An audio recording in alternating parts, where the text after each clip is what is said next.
P2, P3 and P5. P5, P3 and P2. Okay. So next one is P4. So I will tell you why I am writing 2, 3, 5 in same horizontal level, because they are parallelly executable instructions. So no need to write in a different horizontal levels. Okay. Now, why we should not write 2, 3, 5 in the same level of P1 is, see here, 2, 3 requires a variable called C. Variable called C as input. When we will get C ready is when P1 completes. When P1 completes. So P2, P3, P5 cannot be in the same level of P1. So that means only after P1, P2 starts. Since P2 is parallel with P3, so both will be in the same horizontal level. Also, 3 is parallel with 5, hence 2, 3, 5 will be in the same horizontal levels. So why 4 is little below than the level of 2, 3, 5? Can you predict? 4. 4 is what? L comma M. M is the result of what? 2. That means only when P2 completes, P4 can execute. Okay. For that reason, P4 cannot merge with the level of P2. Okay. Why P4 should not be earlier than P2? Why P4 should not be earlier than P2 is, to execute P4 you need a variable M which will be result of P2. So if imagine C is equal to L plus M just above, C is equal to L plus M just above here, that means we will not get a value of M because M is output of P2. So that means only when P2 finishes, P4 can start. So this is why we are writing P1 in the first horizontal level, 2, 3, 5 in second level, P4 in the third level. So now what are the inputs for this? D and E. One side D, one side E. What is the result of that? The result is C. Okay. So now 2, 3, 5.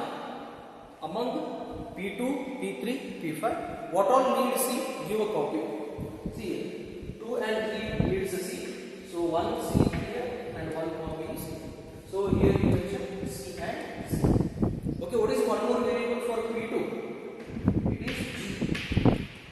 One more variable for P3. It is B. Okay, so what is P5? P5. It is G and E. So here G. If you want to remember E. So G and E. So now, what is the result of P2? Capital letter M. Result of P3? Capital letter E. Result of P5 is F. So what you need for P4? It is L plus M. See now, M here only we can do. So we will subtract M and external variable L. What is the result now? Final result is, I think, C. New value for C. One time, second time it has been redefined. Is it clear? See now, looking into this, we can say P5 is purely isolated. That means free from all the values. Whereas fourth is dependent on second. Second is dependent on first. That means fourth is indirectly dependent on first. One will execute separately. Then 2, 3 will execute. Last P4 will execute. Okay. Fine now.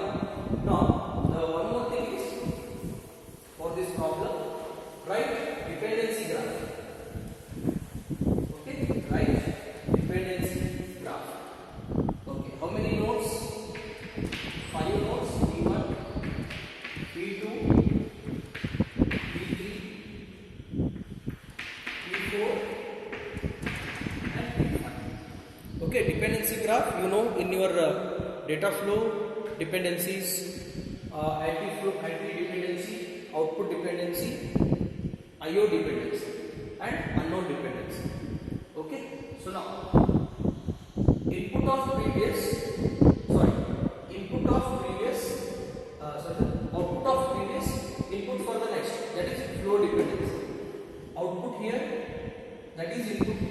So 1 to 2, flow dependent.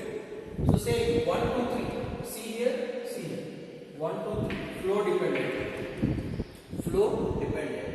So output here, C, no C and no C. Okay, that is done. But C is here with 1 and 4. 1 and 4. Can you see? Both sides output same. Output same between 1 and 4. That is output dependency. How to show output dependency? Small signal, small circle. Okay, so fine now. Next, anti-dependency. Input of previous, output of next. See here, DEM, DEA, DEC, DEF. So no anti-dependency between one with all. So GC with A, no anti-dependency. GC with C, see now, 2 and 4. Here GC, here C. So 2 and 4 anti-dependency. How to show anti-dependency? Normal flow with small vertical line, small line. GC with F, no anti-dependency. Again continue. BC here and C, 3, 4. BC here and C. Input for the previous, output for the next, anti-dependency. Between 3, 4, anti-dependency. So put a small line on the arrow mark. Okay. 3 with 5. BC here, F. No anti-dependency. Now 4 with 5. What is the result? 4 with 5. See, no dependency, no output dependency. Is it clear? Fine. Okay. So between 2 to 4, what we have checked is single condition. M here and M. So output of previous, input for the next. There is also one more. Input of previous, output of next. Okay, so that also between 2 to 4, one is anti-dependency, one is flow dependency. Okay, now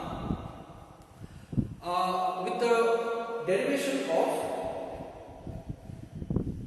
this, we can say P4 is isolated. 1 to 2, 1 to 3.